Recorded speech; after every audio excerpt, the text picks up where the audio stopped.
Tema de hoje: Deus de promessas. Deus de promessas. E eu quero começar lendo um salmo aqui com vocês. Por isso o nosso tecladista se manteve aqui. Porque os salmos são o quê? Canções. Canções. Eu te desafio um dia você pegar e, ao longo da sua vida, ao longo do seu mês, que é muitos salmos, são 150 salmos, só o 119 é o maior capítulo que tem na Bíblia Sagrada. E vai vendo as canções, não são todas de Davi, mas todas que são de Davi estão geralmente num subtítulo que é Salmo de Davi. E você poderia lê-las e quando chegar em algum trecho que você já conhece alguma canção, canta. Às vezes é só um trecho de uma canção. E eu começo com o Salmo de Davi, Salmo de número 138. Nós vamos ler do versículo 1 ao 8. E nesse primeiro versículo,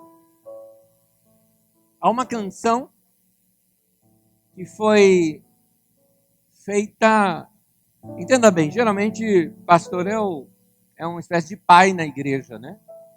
E todos nós temos um pai espiritual. E um pai para mim, um dos meus pais, é o Jamê, lá de Jundiaí. E então eu vou, né? E aí, um dos pais para o Jamê é o Jorge Mitian, um irmão lá da Argentina. Então é o nosso bisavô. E foi ele que escreveu uma canção no primeiro versículo deste salmo. Salmo 138, versículo 1 diz assim: Eu te louvarei, Senhor, de todo o coração. Diante dos deuses, cantarei louvores a ti. Me permita, eu acabei não colocando aqui a tradução exata que foi usada na letra do cântico. Será que você tem aí o cântico? Para mim? Tenta achar. Se tiver, você põe. É só essa frase, acho que a gente nem tem. Mas, numa outra tradução diz: Eu te louvarei, Senhor, de todo o meu coração. Na presença dos anjos ou dos deuses, é a mesma palavra, eu vou explicar essa palavra depois. Na verdade, a expressão não tem nem a ver com Deus, nem com anjos, tem a ver com poderosos. Tá? Na presença dos poderosos da terra, essa que é a expressão do cântico, na verdade. Nós vamos cantar como está na nossa tradução. Na presença dos anjos, a ti cantarei louvores. Eu te louvarei, Senhor, de todo o meu coração, e na presença dos anjos, a ti cantarei louvores. Quem conhece esse cântico? Canta comigo. Eu te louvarei, Senhor.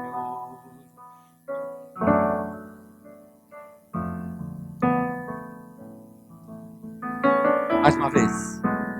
Eu te louvarei, Senhor, de todo o meu coração.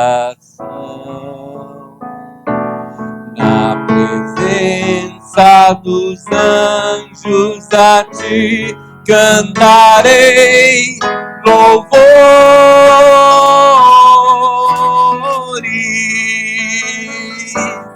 Na presença dos anjos a ti cantarei louvores.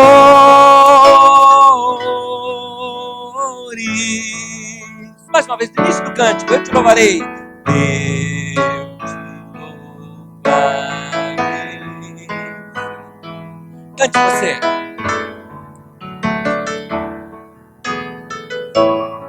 Canta falando isso para Deus.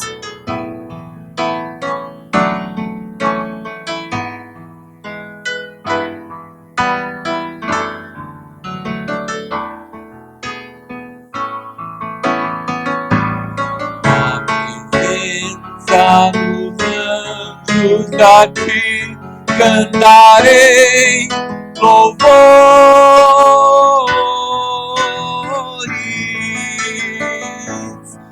na presença dos anjos a ti cantarei louvores.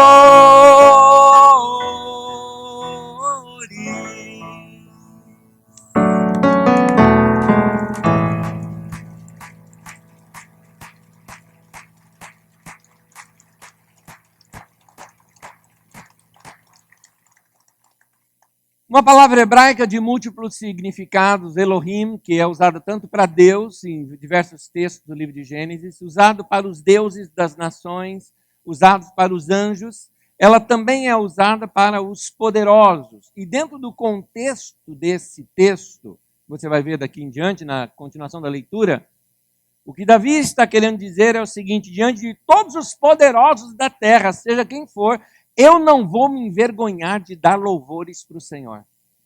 Inclusive, a intenção de Davi é dizendo o seguinte, que todos esses reis da terra vão render graças ao Senhor. Em outras palavras, eu vou contagiar todos esses outros reis da terra a adorar o Senhor como eu te adoro. É isso que Davi está querendo dizer nesse salmo aqui. Salmo 138, de 1 a 8, diz: eu te louvarei, Senhor, de todo o coração, diante dos poderosos, cantarei louvores a ti.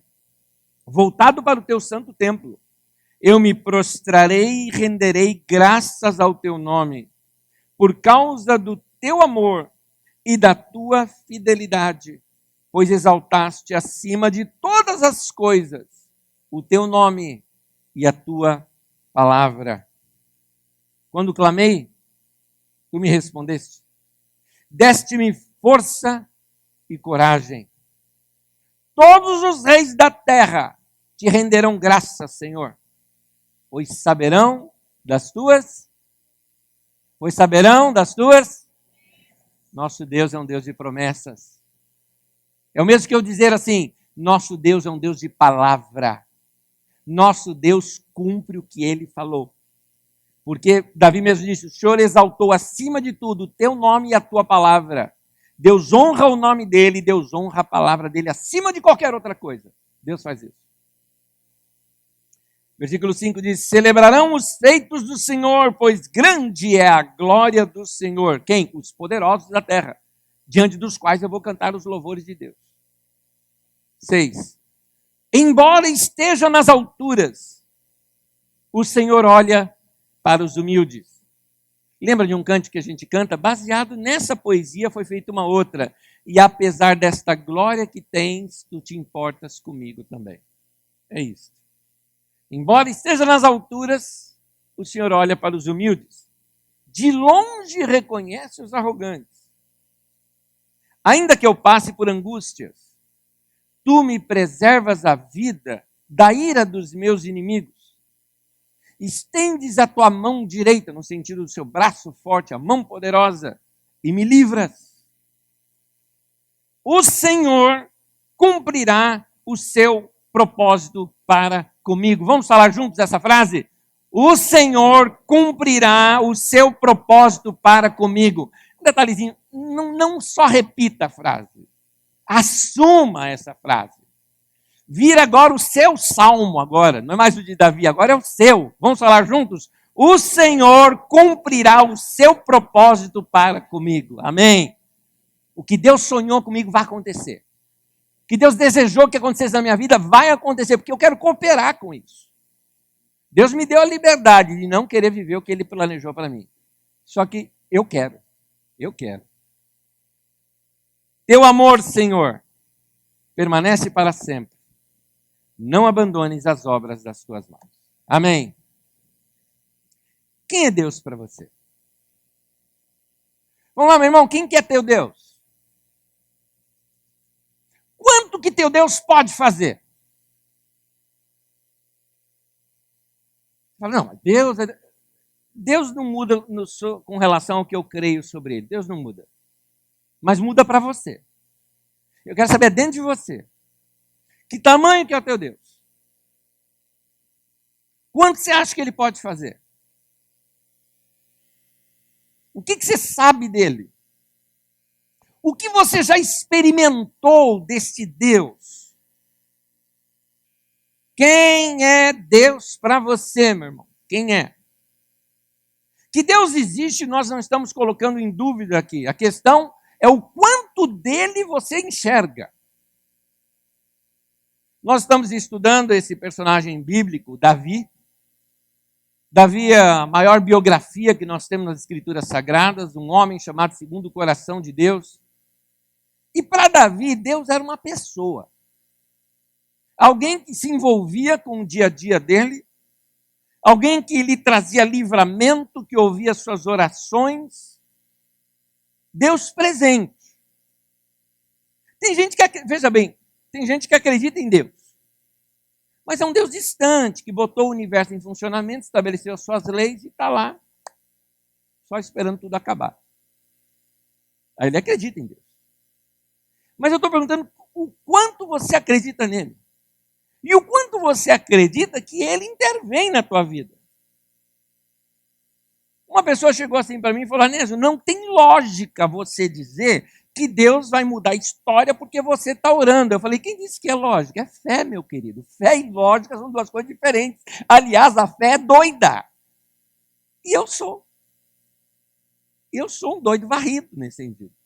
Porque eu acredito que Deus responde orações. Você já viu um milagre na tua vida?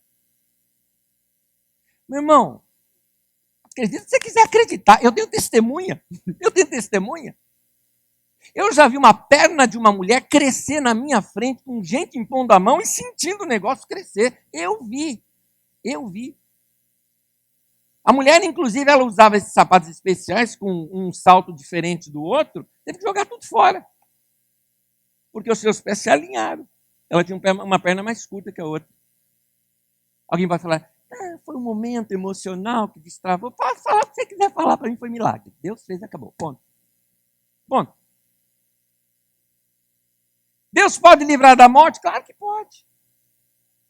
Eu já tive um cara com uma metralhadora atrás de mim, metralhadora daquelas pequenininhas assim, gangue do Rio de Janeiro, no meio de um buraco, no meio de um mato aqui, e um cara lá gritando: mata todo mundo! Eu virei pro cara e falei: eu não sei de nada, eu sou pastor. Me sequestraram, estou aqui sem saber o que eu estou fazendo. Quando eu falei eu sou pastor, o cara pegou, me largou assim e falou: isso é coisa do meu pai e da minha mãe. Eu falei: por quê? Eles são da Assembleia de Deus, eles oram por mim. Eu amo os irmãos da Assembleia de Deus até hoje. Ô povo de oração, ô glória! E quando meus irmãos da Assembleia, eu já... Eu lembro, estou dentro. Eu acredito que Deus responde orações. Hoje eu pretendo, me permita essa pretensão, inspirar você a ver Deus dessa maneira também. Quem é Deus para você? Davi, ele vai descobrindo a Deus no meio do seu caminhar. Veja bem, Davi não era alguém que sabia tudo sobre Deus. Aliás, ele é muito transparente na sua maneira de falar de Deus. Ele vai aprendendo sobre Deus. Ele aprendeu com Deus à medida. Ele foi descobrindo a Deus e conhecendo Deus à medida que ele ia tendo experiências com Deus. Quanto mais tribulação, mais ele aprendia sobre Deus. Pessoas o traíam, ele corria para Deus e aprendia algo mais sobre Deus. Pessoas o decepcionavam, ele corria para Deus e Deus se tornava o seu prazer. E preenchia aquele vazio, aquele buraco da decepção. Pessoas o perseguiam, ele corria para Deus e Deus se tornava o seu refúgio. Uma vez ele se esconde numa caverna, entenda, numa rocha, não é? E um exército todo atrás dele, e ele vê aquele exército só passando ali na porta da caverna. E ninguém o viu. Chegaram a entrar dentro da caverna procurando, e não o viram. E vão embora. Aí ele escreve: o Senhor é a minha rocha, a minha fortaleza. Você está passando por problemas? Eu quero te dizer que tem muito mais de Deus para você conhecer. E eu tenho certeza que você está passando por problema, hoje mesmo, você já pode sair daqui conhecendo a Deus de uma maneira como nunca antes ainda você o conheceu. Porque essas experiências acontecem assim, principalmente em meio a culto. Porque no meio do culto, na congregação dos santos, entenda, nossa fé é somada, presença de Deus, louvor, adoração, palavra, a fé vem, Deus entronizado no meio dos louvores. Deus está aqui, gente. Deus está aqui. É momento da gente sair com uma experiência maior com Ele. Para Davi, Deus é um Deus de livramento. Para Davi, Deus é aquele Deus que nos livra. Ele é o socorro no meio da adversidade. Você está passando por problema, eu te digo, chance imensa de você ter uma experiência com a poderosa mão de Deus te levantando e te segurando. Salmo de Davi, número 34, versículo 17 a 19, diz assim: os justos clamam e o Senhor os ouve. Olha que palavra maravilhosa, gente. Os justos clamam e o Senhor os ouve. E Ele os livra de todas as suas tribulações. Continua o texto dizendo: o Senhor está perto dos que têm o coração quebrantado e salva os de espírito abatido. O justo passa por muitas adversidades. Tem gente que pensa, eu estou andando com Deus, não vou ter problema. A Bíblia nunca ensinou isso. Nunca. Quem anda com Deus tem sim problema. O justo passa por muitas adversidades. Mas o Senhor, o quê? O livra de todas. Deus nos livra. Davi sabia disso. Depois de vencer o gigante Golias, Davi ele foi servir nos exércitos de Saul. Guerreiro como era, enfrentou aquele gigante, assim, derrotei o gigante, agora qualquer um é anãozinho para ele, né? Topava tudo. E aquele era um momento de guerra, e ele liderava os exércitos daquela nação que estava se formando, se organizando, vencia os exércitos e livrava a nação. Na sua maioria das vezes, veja bem, ele estava defendendo a nação era invadida por povos vizinhos, querendo matar seus habitantes, roubar os seus bens, e eles iam para defender a nação. E Davi voltava vitorioso. E cada vez mais vitorioso, começou a se tornar um cara popular. Tão popular que a mulherada saía na rua, gritando, Saul matou milhares, que era o rei, né? E Davi, 10 milhares. E aí o Saul começou a ficar com inveja. Saul era um cara inconstante. Saul era um homem temperamental, esquizofrênico, um cara inseguro. Começou a ter ciúmes do Davizinho e quis matá-lo. Tentou aprontar com ele. Tentou colocá-lo na frente da guerra, para assim, os primeiros que morrem são quem está na frente, e Davi vencia a guerra. Não tinha jeito. Um dia prepara uma emboscada. Davi iria dormir, alguns homens estavam de tocaia.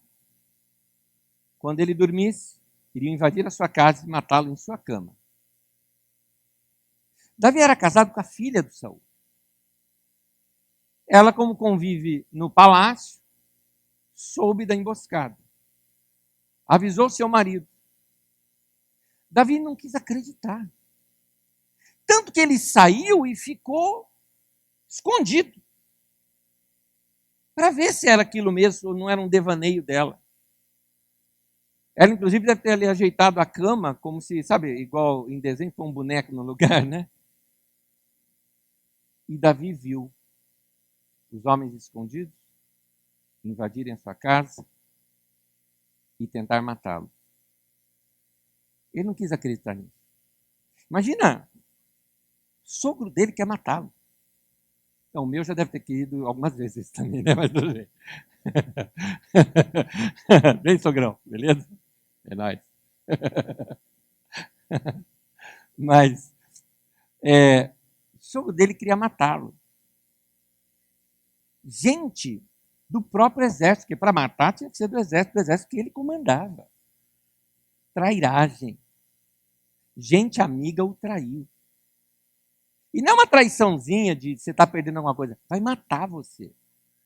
Matar covardemente na cama do cara. Dormindo ainda. Como covarde.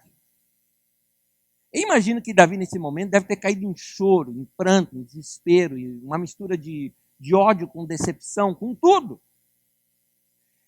Eu te pergunto, o que você faria se fosse com você?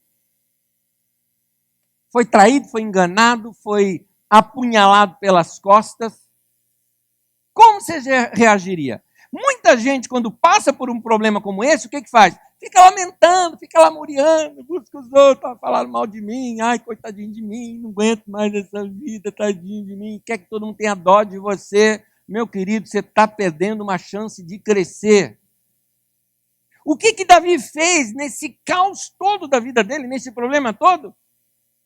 Fugiu, claro, para se salvar e fez um salmo. Foi contar para Deus o que estava ali no coração. Salmo 59 é um trecho desse desabafo de Davi. Começa assim: vê como ficam a minha espreita. Salmo 59, versículo 3. Olha aí. Estão de espreita, estão na tocaia para me pegar. Continua o texto. Homens cruéis conspiram contra mim, sem que eu tenha cometido qualquer delito ou pecado, ó Senhor.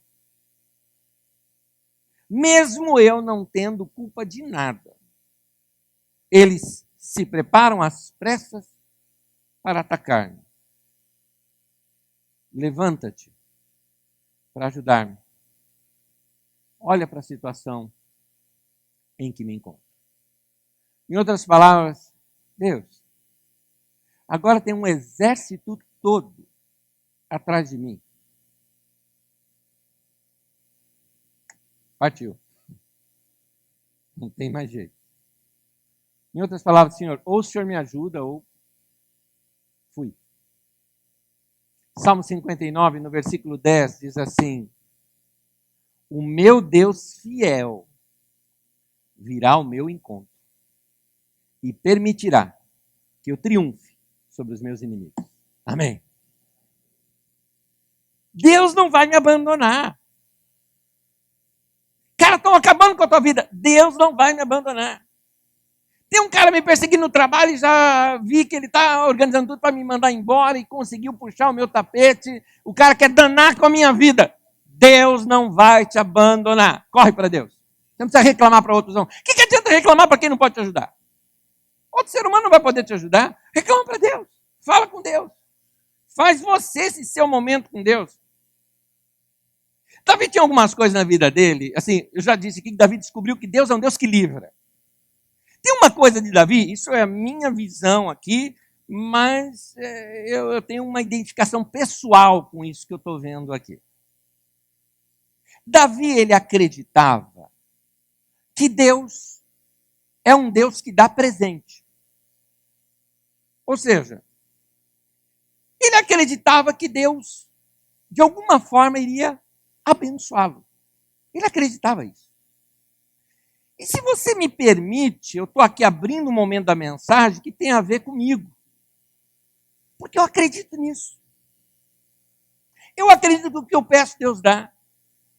Eu acredito que Deus me abençoa com coisas que eu nem pedi. Eu acredito tanto na bondade de Deus. Aliás, eu tenho aqui meu misticismo pessoal, se você me permite essa expressão. Mas eu acredito que eu tenho direito a uma oração totalmente especial no dia do meu aniversário. Anota na tua agenda, 3 de outubro, está chegando. Eu acredito. É coisa minha. Alguém fala, mas que bobeira, é mais um ano, é mais uma virada da rotação da Terra. Pode falar o que você quiser, meu querido, pode falar o que você quiser. Eu acredito e acabou. É minha fé. E vou dizer mais, Deus responde, tá?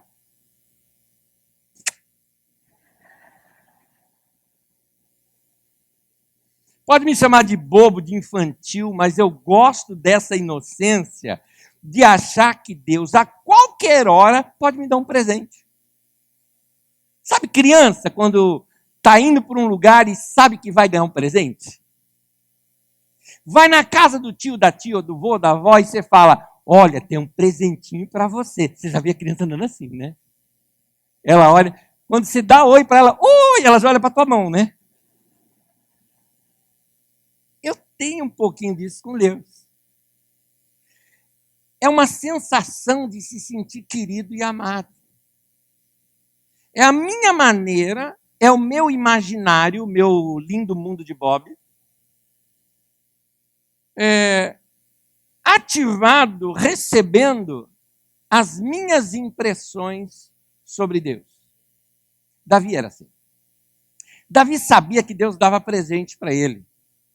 E para Davi, um presentaço de Deus para ele, sabe qual era? Uma família abençoada. Por quê? Porque ele errou. Davi cometeu diversos erros na sua família. Principalmente como pai, para alguns de seus filhos.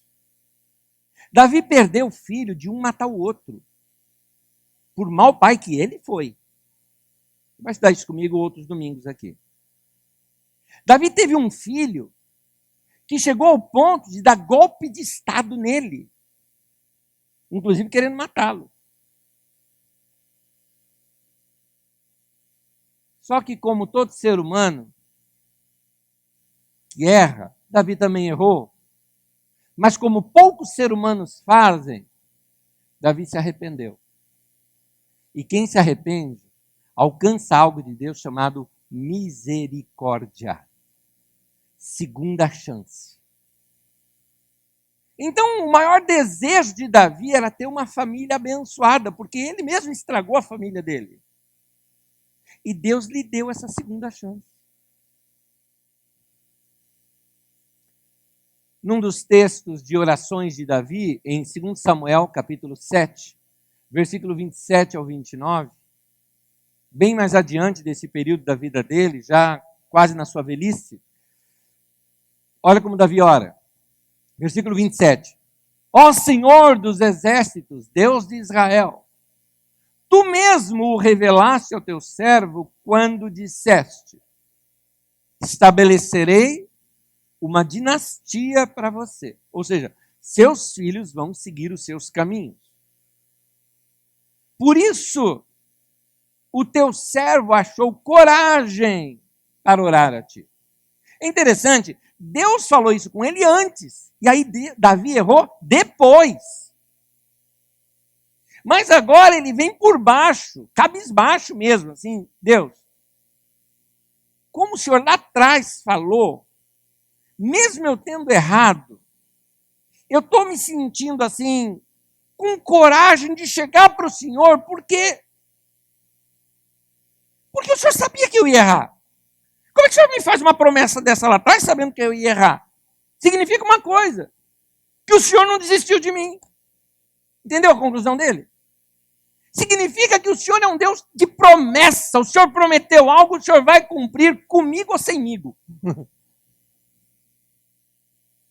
Comigo ou apesar de mim. Então eu me sinto agora com coragem de chegar e orar para o Senhor. E ele ora, versículo 28. Ó soberano Senhor, tu és Deus. Tuas palavras são verdadeiras. Ou seja, o Senhor não muda, não é mentira o que o Senhor falou. Tu fizeste uma boa promessa ao teu servo. Agora, por tua bondade, abençoa a família do teu servo, para que ela continue para sempre na tua presença. Isso é oração de pai, isso é oração de mãe. Eu te convoco, meu irmão, agora no teu coração, enquanto eu estou te falando, faz essa oração para Deus nesse momento. Pede para Deus aí nesse momento, fala, Senhor, que a minha família continue para sempre na tua presença. Vamos falar juntos? Repita comigo, Senhor, que a minha família, minha descendência, continue para sempre na tua presença. Amém. Deus vai ouvir isso. Deus vai fazer isso. Ele é um Deus de promessa. Ele é um Deus de promessa. Diz assim o texto bíblico: tu, ó soberano Senhor, continuando o texto, o prometeste. E abençoada por ti, bendita será para sempre a família do teu servo. Palavras de Davi, palavras suas hoje, meu irmão. Amém? Alguém diz, mas Ernesto, não teve assim reinado dos filhos de Davi e um dia Judá não perdeu? Não caiu? Judá não foi lá destruída por Babilônia e nunca mais teve rei em Israel depois disso, que ele teve por um período, mas foi uma situação sacerdotal. Como é isso? Para sempre. Um dos descendentes de Davi chama-se Jesus. Ele um dia entra em Jerusalém e o povo todo sai para recebê-los, dizendo: bendito o filho de Davi, bendito aquele que vem em nome do Senhor. E o que a Bíblia diz sobre Jesus? O seu trono será eterno. Há um descendente de Davi hoje no trono dos céus, reinando sobre tudo e sobre todos. Deus cumpriu a promessa para Davi, ainda que Davi não tinha a mínima ideia do que era isso. Você percebe uma coisa? O máximo que a gente consegue imaginar sobre Deus ainda não é o que ele tem para a gente, o que ele tem é melhor. Davi estava pensando em Salomão, gente. Davi estava pensando num reinado melhor do que o dele, lá naquele paizinho de Judá, Israel. Ele estava imaginando uma coisa mais gloriosa, um reizão do que foi o Salomão. Mas Deus estava falando, você nem imagina o que eu tenho para você. É por isso que pelo profeta Isaías, Deus fala assim, meus pensamentos são mais altos do que o seu. Não é que Deus está desanimando a gente, Ele está animando, Ele está falando o seguinte, pensa o máximo que você pode. Máximo do máximo. Chegou no máximo que você consegue imaginar? O meu é melhor do que isso. Para você. Assim é o nosso Deus. Esse era o Deus que Davi conhecia. Quem vê Deus assim, entenda a minha expressão, quer fazer algo para Deus. Quando uma pessoa é boa com você, você quer ser boa com ela também. Quando uma pessoa te abençoa, você quer abençoar. Quando uma pessoa te dá algo, você tem prazer de dar para aquela pessoa. Não é assim? Quem aqui não gosta de dar presente para a mãe, por exemplo? A mãe é uma delícia dar presente. As mães estão vibrando, né? É isso aí. Isso aí, falando amém e tal. Filhos, por favor, né? Se toquem. Não é só dia das mães, não, né? Por favor. Hoje é dia do namorado. Ela foi sua primeira namorada. Bom, Davi queria dar alguma coisa para Deus também. Aí, em Israel, tinha algo chamado Arca da Aliança. Isso desde os tempos de Moisés. Deus orientou aquele povo no deserto. E a Arca da Aliança era o lugar onde Deus falava com o povo. Você assistiu Indiana Jones? Vai, você sabe o que eu estou falando. Aquela arca mesmo, igualzinho do Indiana Jones, porque ela está perfeita. Igualzinho. 2 querubins ali em cima e tal. Entre os querubins, sobre o propiciatório, ali Deus falava com Moisés.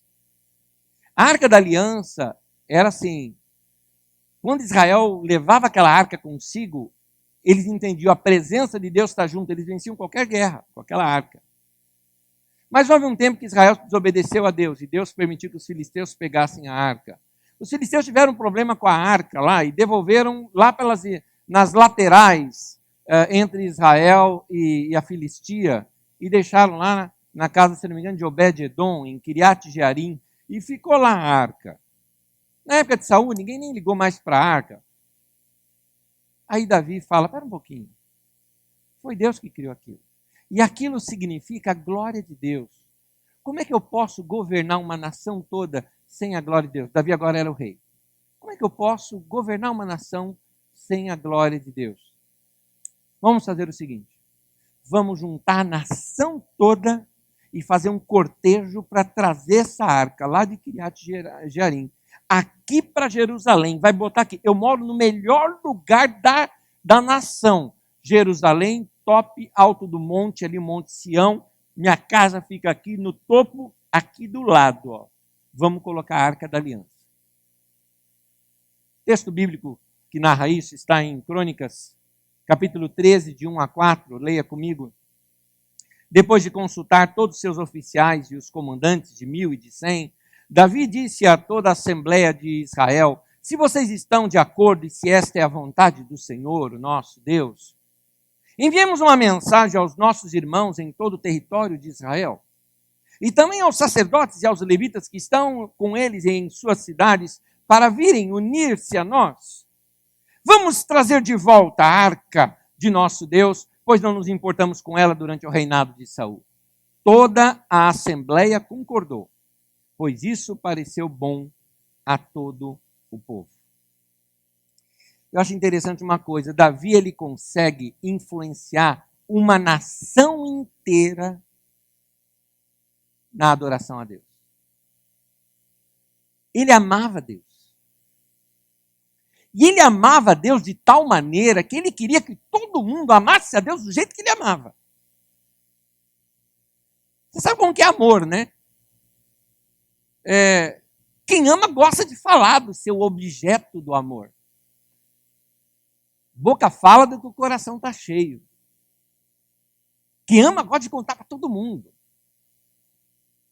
Quem ama, e você fala, vamos falar entre românticos dos namorados, né? Tá romântico o negócio. Então, quando alguém fala da pessoa que você ama, você sabe, você não consegue segurar. A boca é automática, abrir um sorrisinho e você...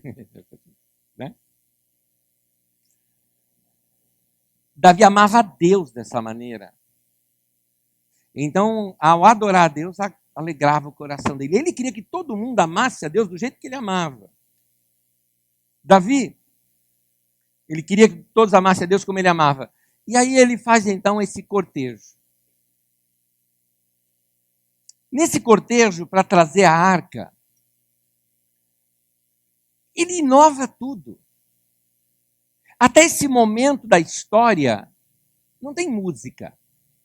Até esse momento da história, não tem esse negócio de instrumento, de cântico. Não tem isso, não. Você vê um cântico ou outro, mas é cântico de guerra, de celebração. O cântico de Moisés, quando atravessou o Mar Vermelho. O cântico de Miriam, depois que atravessou o Mar Vermelho. São cânticos isolados. Aqui não, aqui é congregacional o negócio. Davi fez algo. Vamos trazer a arca? Vamos planejar. Ele fez instrumentos para serem tocados naquele dia. Ele ensinou canções para o povo vir cantando enquanto a arca vinha. Ele treinou instrumentistas para virem tocando junto e acompanhando. Imagina isso. E um detalhe, dança era algo assim de recepção. Isso é dança. E o que Davi faz? Ele mesmo iria recepcionar a arca. Ele mesmo vai dançar. A hora que começa aquela arca trazendo, eu fico imaginando a cena, aquela arca chegando, aqueles sons fortes, o povo cantando junto, geralmente são cânticos repetitivos, fáceis do povo saber. Louvai ao Senhor porque Ele é bom e a sua misericórdia dura para sempre. O povo cantando, e aquele som todo, e eu imagino um som mais tribal, não é? Exatamente por questões de tempo, né? Aqueles sons de tambores e rufos. E Davi então começa a dançar. Ele tira o seu manto real, ele tira a sua realeza, porque, em outras palavras, diante de Deus, não existe rei diante de Deus. Então ele tira o seu manto real, ele se desnuda quase. Ele fica com roupa de dança, o básico do básico, e começa a dançar na frente de todos. Alguns de vocês já devem ter assistido um filme chamado Davi, acho que com Richard Gere, se não me engano, onde ele faz uma dança tribal. A mulherada está toda anotando. Richard Gere. Olha lá, ó. Eu fui assistir esse filme lindo, maravilhoso. Olhei para minha mulher e falei, ó. A dança tribal, assim, aquela coisa de se jogar, de se entrar para dentro da música, da canção. Coisa maravilhosa.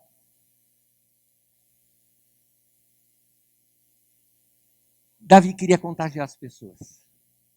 Davi queria mostrar que Deus se adora, como diz o texto que cantamos.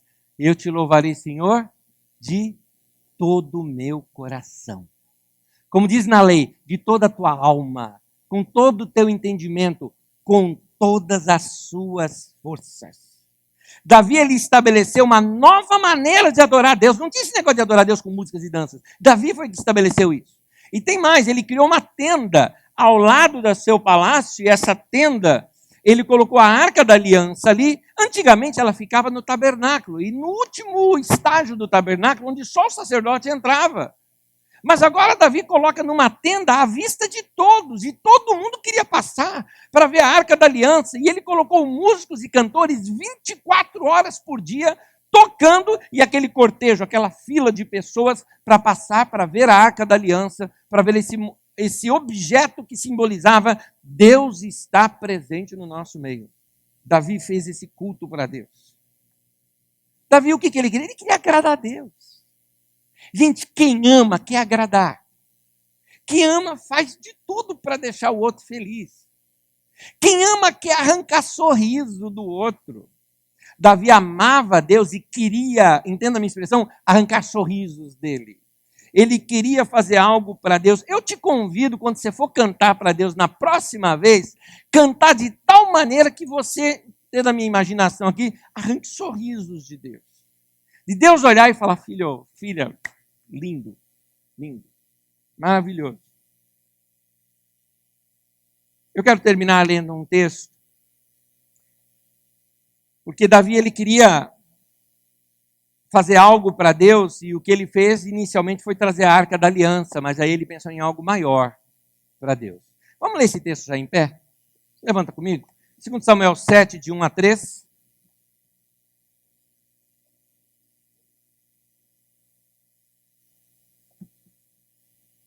O texto se explica. Versículo 1.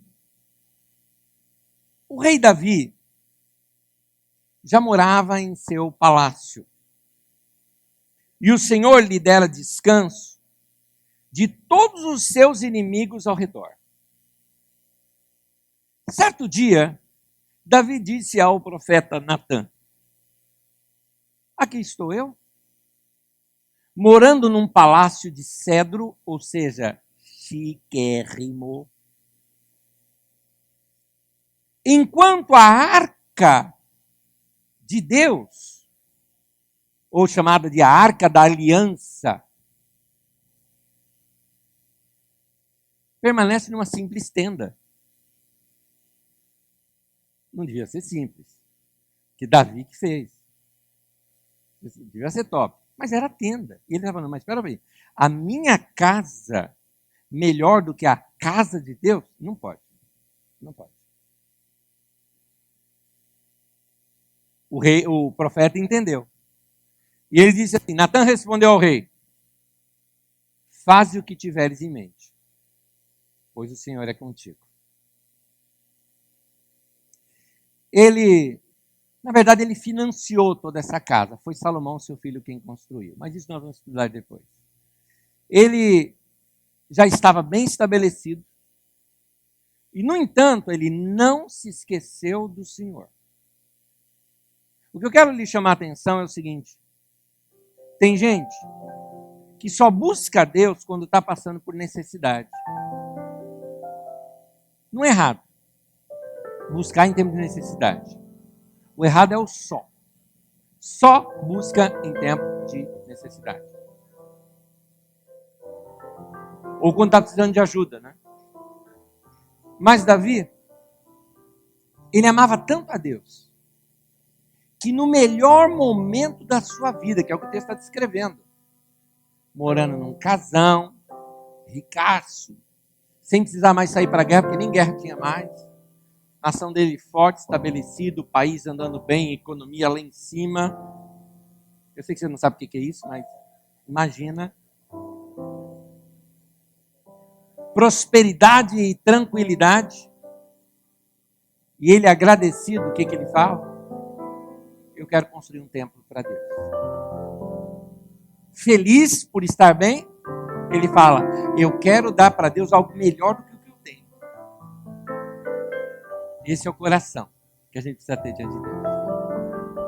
Amém?